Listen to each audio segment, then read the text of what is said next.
welcome to Turn the Page, the official podcast of the Syosset Public Library.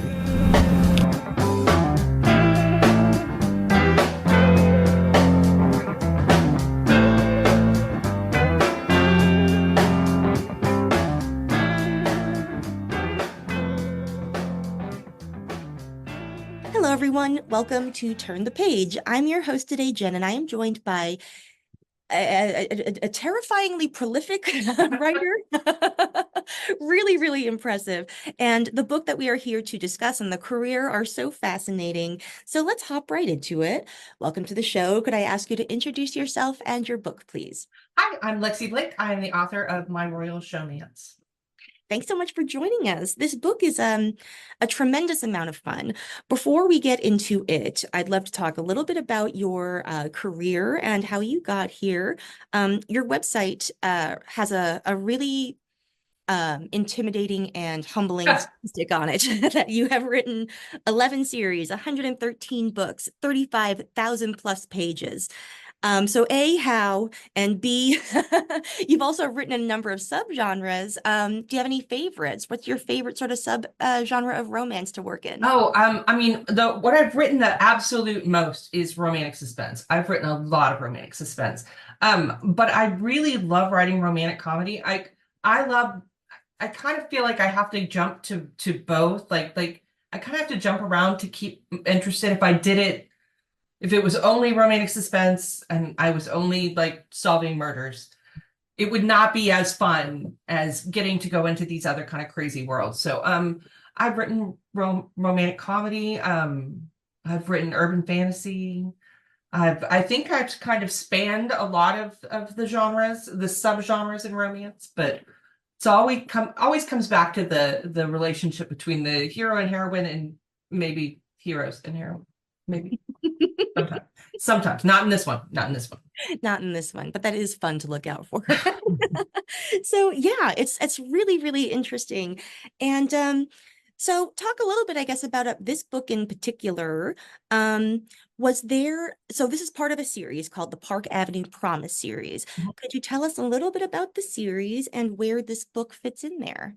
So the series is basically it is about three friends who have been together. They meet in school, and when they're in high school, they're kind of feeling they end up on this tour in this house, a Gilded Age mansion in New York. So they're learning the history of the house and everything, and it's there that they have this conversation where they basically say, "I don't care what happens, we're sticking together, and we're going to help each other for the rest of our lives. We're family." So that's kind of the starting point. And then we jump to where they are about 15 years down the line. So they're all fairly well established in their careers. And the first book is about, so each book has one of the friends finding their love and finding kind of really figuring out what they want out of life. So the first one is called Start Us Up. And it is about Ivy actually left New York, and now she's come back in something of disgrace after being like really high on the hill of the tech world. She kind of falls down and has to pull herself back up. So you can read any of these as a standalone. Just some of the characters carry over, but it's not necessary. It's not like serialized. So in the second book, it's Annika's book. And she is a production assistant at an entertainment company. Her boss asks her to go undercover, kind of, to suss out if the director of this reality TV show is doing something he shouldn't. So she is basically doing a job that's way below what she normally does. But she goes in that first day. She's going to do it. She goes in that first day. And one of the contestants, the show is called The King Takes a Bride. She thinks it's ridiculous. It's basically The Bachelor, except he is the king of a small European country. And we all know that this is how royals find their loves. Yeah. So one of the contestants has dropped out and they need 13 for the show. So she fits the dress and they shove her out there, and he's supposed to cut her the first day, and he does not. He does not. So that is how she finds herself battling it out for the love of a king. It is such a fun setup. It's like the dream version of like that high school nightmare of being cast in a play that you didn't know you were in and then being thrust on stage, you know? And Yeah, she is not ready for reality TV in any way. And some of the contestants aren't, and some of them are like they've been born to do this. So the relationship between her and the other contestants is very important too. yeah, it's a really interesting sort of dissection of reality TV culture. I'm really curious about how you got interested in that sphere. What drew you to the world of reality television? And did you do like research to sort of understand the nuts and bolts of production? So I had the best kind of research, which is a friend went and did it. Nice. So I have a really close friend of mine named Lee Swift, and he was on season 2 of The Circle, which is a Netflix competition show. And so when he came back, I just learned so much about what goes on behind the scenes from him that it was really, I wanted to do something with that. But in a romance world, it obviously made more sense to go for a dating show. So, and I've also I mean, I've watched many a season of The Bachelor, many a season of Love is Blind. You know, who doesn't love that? So I've read up a lot about how the contestants feel after the show. And one of the things I really found was that they do form these really deep relationships, but usually it's with the other contestants. It's, you know, for the most part, it's these friendships that come out of it. That's super interesting. I also have a relative who was on a form of reality TV. My sister was on Shark Tank once. Oh, And that's cool. yeah, and it was really interesting to see, like, you know, even though it's called reality TV, it is so artificial. It is, you know, and you know, scripted. Like they were told It what, is carefully scripted yeah. for the most part. And it's really, really interesting that, you know, this is the field that she has worked in, and it is still so disorienting for her to be Because yeah, she has been working on scripted like TV and movies. Mhm. So it is really kind of a different world for her. Mhm. And she's definitely never been on the other side of the camera. Mhm. That being on the other side of the camera is what really, really throws her for a loop. Mhm. Yeah. Could you talk a little bit about our prince, about what went into crafting him? And I'm really interested in, you know, crafting chemistry. You know, I'm really interested in how romance usually involves like the sort of a push and a pull, you know, like that tension comes from like some things are drawing you together and some things are pushing you apart. How do you master that tension and sort of like use it to keep the, you know, the reader on a lead, if as it were? So Luca is the king of a small country. It's sort of fashioned out a little bit after Luxembourg. It's a tiny little principality that got forgotten somewhere in all of the European wars. And it's kind of in between Germany and France, but it's more the culture is more on the German side. And what I really like about writing Luca is the reality, the reality, like most royals aren't the Windsors. Most European royals aren't don't have all the money of they don't. They're almost it's a fading way to live in a lot of cases. So he has basically they had a bunch of floods, a lot of things that took down tourism in their country. And so he spent an enormous amount of his own wealth to help out his people. So this is his play. He has been advised. I don't know if I would say his advisors were very smart, but he has been advised that this might revitalize tourism to his country. So of course, he is a man, and he goes into it without any research. He's like, I'll do it when I get there. And he gets there and he's like, what is going on?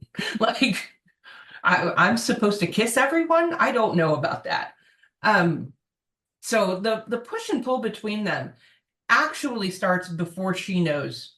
So she meets him the night before she's supposed to go on this show.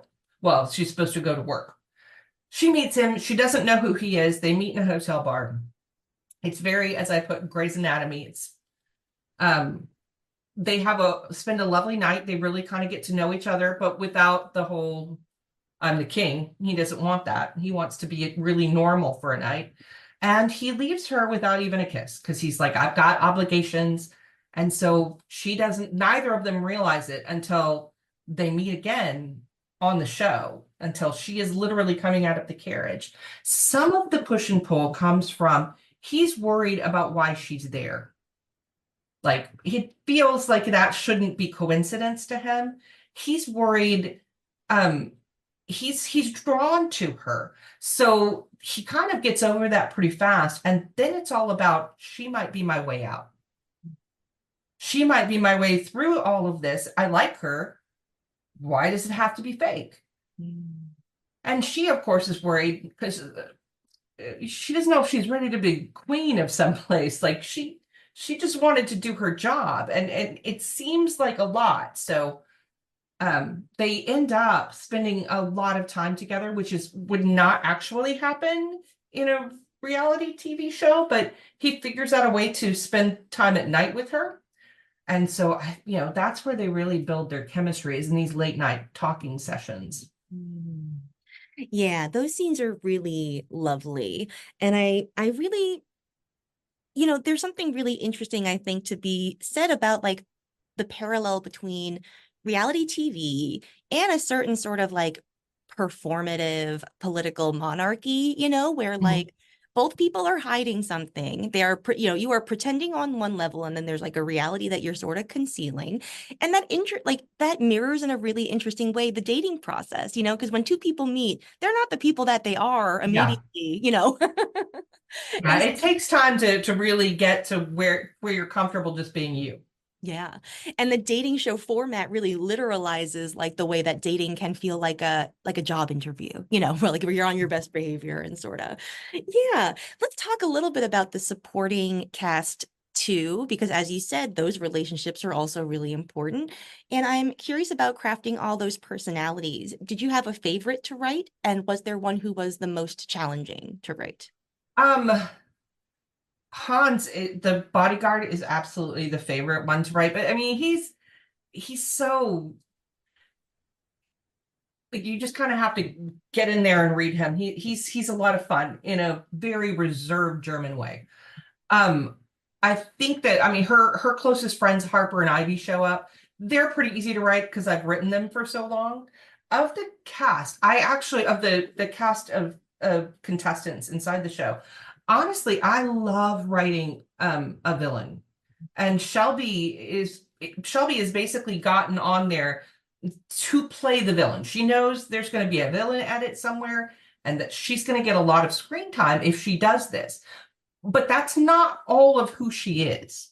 And I think that some of that comes through. You've got a lot of I tried to kind of populate that contestant cast with the ones that you see regularly come through. You've got the naive farm girl who really thinks that she might find love on the show. You've got a couple of they want to be actresses, and this is how they're going to.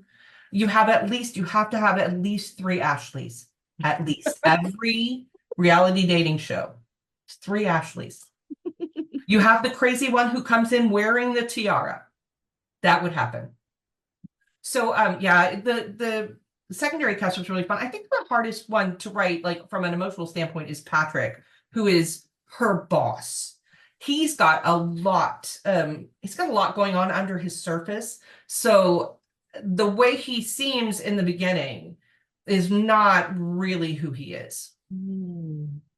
Yeah, he is a very interesting character. And I think it is very interesting that like, yeah, all of these characters really have something to reveal over time. And that's like so brilliantly linked to the format of the reality show, because like everybody has their ulterior motives, and like what they say they want is not always what they really want. And it's just really, really cool. Talking about sort of romance in general, romance is the best-selling genre, more than many other subgenres even put together, yet it is in a lot of circles like the most derided genre. What do you think of like that paradox? Like what causes that besides like, your garden variety misogyny? Like I mean, it is written by women, written for women, read by women.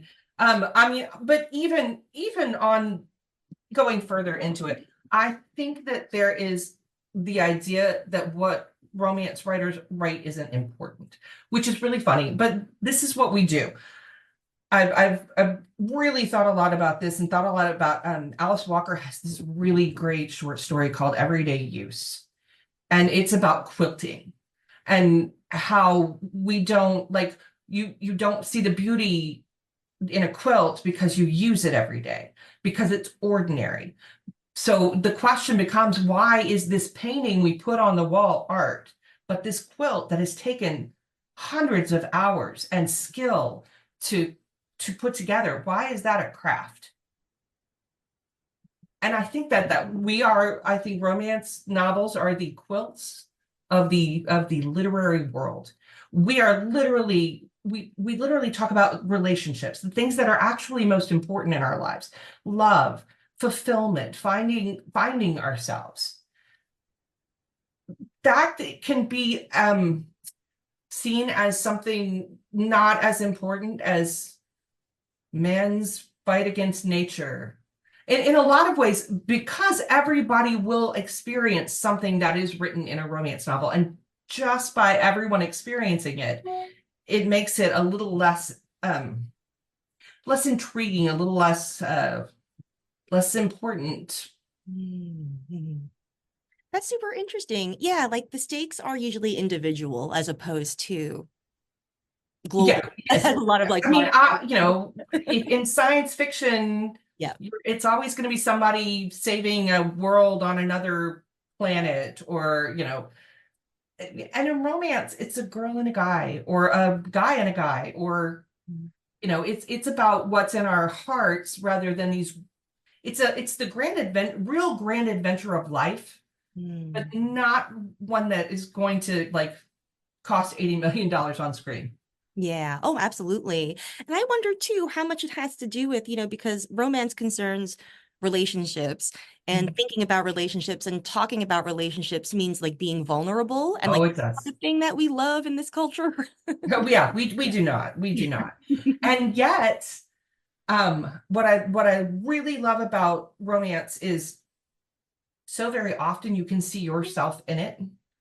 Because we tend to write, I mean, we get a lot of bad rap about like everybody's a billionaire, but there are real people writing real people romances. The genre is not Fabio and bodice ripping anymore. They tackle really hard subjects. And what I love is, it's going to end happily. You can go through this, you can really process these emotions while you're reading, because you know it's going to be okay at the end of it.